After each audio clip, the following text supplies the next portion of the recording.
Sejam bem-vindos ao Cruzamento Talks, uma extensão do podcast Cruzamento, onde pretendemos abordar em mais detalhe alguns dos temas relacionados com a tecnologia, saúde e sustentabilidade. O meu nome é André Correia e, como habitual, estou acompanhado pelo meu amigo e anfitrião, Daniel Guedelha. Olá e bem-vindos. Hoje vamos falar de um tema que me diz muito: a indústria farmacêutica e a área da saúde. Daniel, e começamos por aí. Porquê é que diz tanto esta área? De facto, André, muita da minha carreira, grande parte da minha carreira tem sido nesta área exatamente. Eu há mais de 13 anos trabalho na indústria farmacêutica, sobretudo na Suíça, mas também já passei por França e pela Alemanha. E a Suíça é um dos grandes polos mundiais exatamente desta indústria e uma referência a nível mundial na área da saúde. Dentro desta experiência profissional já passei por várias áreas, desde investigação e desenvolvimento, a produção dos medicamentos, várias posições globais em supply chain, lançamento de produtos, key account management, também em business development merger and acquisitions, e agora estou a fazer a função de Chief of Staff para o presidente de Global Health and Sustainability na Novartis. Obrigado, Daniel. E falaste em medicamentos e é se calhar aquele ponto que mais facilmente associamos à indústria farmacêutica, apesar de hoje em dia ser muito mais abrangente do que isso. Mas vamos começar por aí. Queres explicar a quem nos ouve o processo de desenvolvimento de um medicamento? Claro que sim, e para os nossos ouvintes que nos acompanham no YouTube, podem ver agora uma imagem que ilustra exatamente este processo. Se calhar em dois pontos: processo muito demorado e muito caro. Elaborar aqui um bocadinho demorado este processo, desde a descoberta de um composto, generalizar um medicamento, até que entra no mercado e que é aprovado, pode demorar 10, 15, 20 anos. Portanto, é um processo mesmo muito longo para os medicamentos ditos inovadores e tradicionais. Começamos geralmente com 10 mil compostos, 10 mil potenciais medicamentos, para chegar apenas a um. Portanto, é um processo com bastante risco, com bastantes falhas e bastante demorado. E também para dizer aos nossos ouvintes que é muito dispendioso. Portanto, há vários estudos que indicam para vários valores, mas, por exemplo, um da McKinsey recente aponta para 2,2 mil milhões de euros para fazer todo este processo e até o produto entrar no mercado. Portanto, ainda sem quaisquer vendas. De uma forma genérica, este é o processo de desenvolvimento do medicamento. E gostava agora também de trazer aqui um bocadinho a conversa para um dos pilares do podcast Cruzamento, a sustentabilidade. Disseste que trabalhas como Chief of Staff para o Presidente da Global Health and Sustainability. Queres explicar aos nossos ouvintes como é que a indústria farmacêutica olha para a sustentabilidade? De facto, ela é muitas vezes associada à componente ambiental, mas sendo esta importante, existem outros fatores que são igualmente muito relevantes e que podem ser divididos, digamos, em três grandes elementos: o I, o S e o G.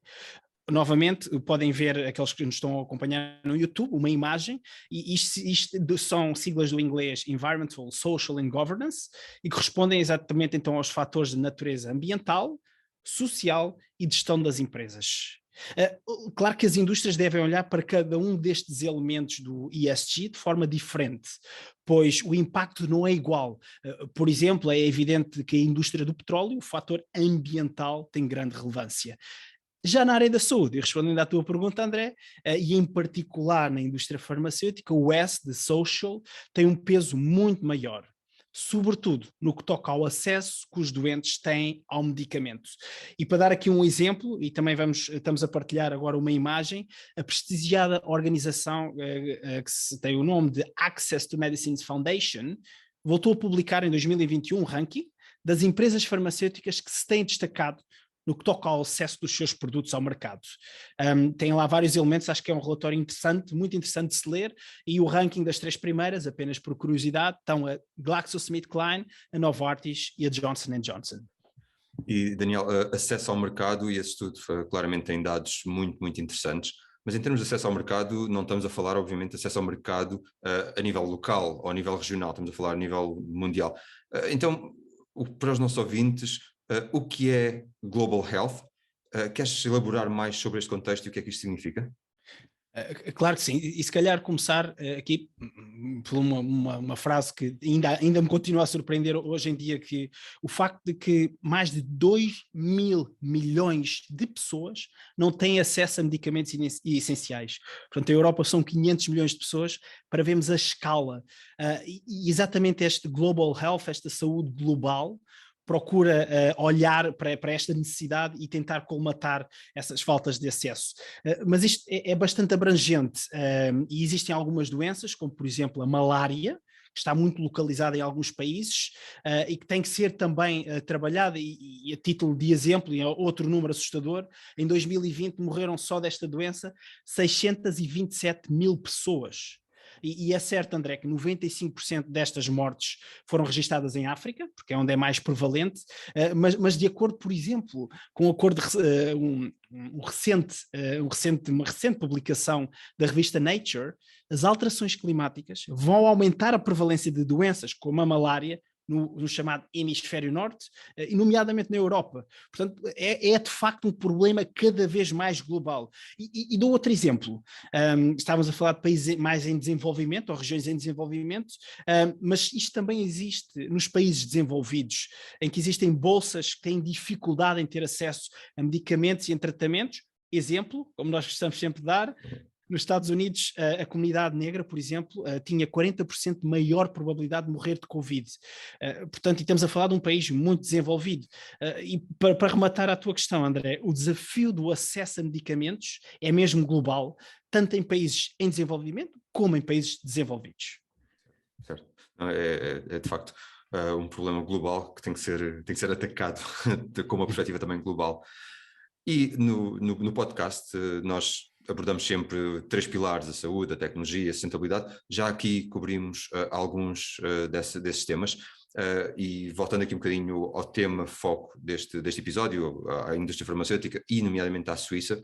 Aliás, foi lá que nos conhecemos, portanto faz todo sentido de voltar. Queres explicar um pouco mais aos nossos ouvintes porque é que a Suíça, e em particular a cidade de Basileia, onde tu estás, é um dos maiores clusters farmacêuticos do mundo? Claro que sim, e como eu disse inicialmente, viver por dentro e sentir por dentro também nos traz umas aprendizagens excepcionais. Começando pelo facto de que a criação de um setor industrial e económico forte e competitivo, e já agora, André, a Suíça tem vários, é um processo muito longo. A indústria farmacêutica na Suíça, por exemplo, teve origem há mais de 200 anos, e foi na indústria têxtil. Depois de uma evolução que passou pelos químicos, nomeadamente os fertilizantes e pesticidas, chegou mais recentemente à biotecnologia. Alguns fatores essenciais para este sucesso. O país tem um ecossistema que permite a forte proximidade entre startups e grandes multinacionais, como disseste, a cidade de Basileia é a cidade onde estão os headquarters, as sedes de 2 das maiores farmacêuticas mundiais, a Roche e a Novartis, e também o ecossistema é importante ter em conta as universidades. Dou o exemplo do ETH de Zurique ou a EPFL, e num setor em que são necessários trabalhadores altamente especializados, a capacidade de inovação é aqui crucial. E já agora, segundo um recente relatório do IMD, do Institute for Management Development, sobre a competitividade dos países, é um relatório interessantíssimo, os nossos ouvintes podem consultar, a Suíça ocupa o primeiro lugar. E já agora, de referência, Portugal é o 36º. Portugal. Vou pegar vou pegar aí para te perguntar também da tua perspectiva e daquilo que estás a descrever, como é que olhas para Portugal em todo este conceito, em todo este contexto, nomeadamente na indústria farmacêutica? Portugal tem alguns dos traços que podem permitir e permitem certamente que a indústria farmacêutica tenha um peso maior. E falei já alguns deles, nós temos universidades também de topo, temos algumas empresas, startups a aparecerem. Se calhar, do ponto de vista de indústria farmacêutica, falta-nos aqui um grande player. E a criação de uma empresa nacional com vendas superiores a 1.000 milhões de euros. E claro, aqui, André, tendo em conta, respeitando as tradições das empresas familiares, com uma longa e meritória história, mas permitir que essa tal empresa tenha o músculo financeiro e, quiçá, seja uma farmacêutica de dimensões médias no contexto europeu. Aqui, por falar em startups, muitas delas mais ligadas à área da tecnologia, mas Portugal tem tem de alguma forma tem estado ligado à criação delas, isto é um bocadinho aqui controverso, mas nomeadamente a Farfetch, OutSystems, Talkdesk, Fetsai, Remote, a Sword Health, que já entrevistámos no podcast Cruzamento, Anchorage Digital. Portanto, é possível, Portugal consegue criar estas empresas, startups e serem empresas muito fortes. Muito bem, e estamos aqui a caminhar também para o final deste episódio, mas gostava também de aqui abordar a parte da ciência e o progresso científico que está a ser feito em Portugal. Uma vez mais, qual é a tua visão para Portugal no contexto da ciência? A ciência é essencial em todos os setores e em particular na área farmacêutica e na área da saúde de uma forma geral. O Portugal tem feito notáveis progressos científicos e tecnológicos e são reconhecidos através do número crescente de patentes que, segundo a revista Forbes, quadriplicou em 14 anos. Claro que isto é tudo relativo, mas do meu ponto de vista deve-se sobretudo ao excelente trabalho que diversas universidades e instituições têm desenvolvido nas últimas décadas de forma a promover a ciência, e nomeadamente aqui na área da ciência, tecnologia, engenharia e matemática. Correndo o risco de não referir todas as instituições, André, isto vai ser muito claro, vou destacar só aqui alguns exemplos, nós gostamos de dar exemplos, a Fundação Champalimau, o Instituto Gulbenkian da Ciência, Instituto de Biomedicina da Universidade de Aveiro, Instituto de Investigação e Inovação em Saúde, Instituto de Investigação em Ciências e Vida e Saúde, entre muitos outros.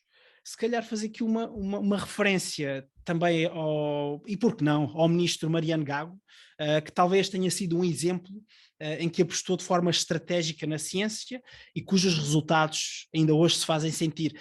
Eu acho que é este o caminho para que Portugal possa ter, a médio e longo prazo, uma ainda mais forte indústria farmacêutica e área da saúde.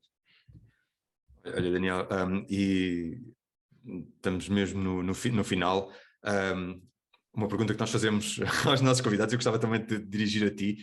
Se falarmos com o Daniel daqui a 10 anos, qual era o seu ponto de vista, e gostava também de perceber se tens alguma mensagem, porque também é esse o contexto e o interesse do podcast Cruzamento, se tens alguma mensagem que queiras deixar aos nossos ouvintes.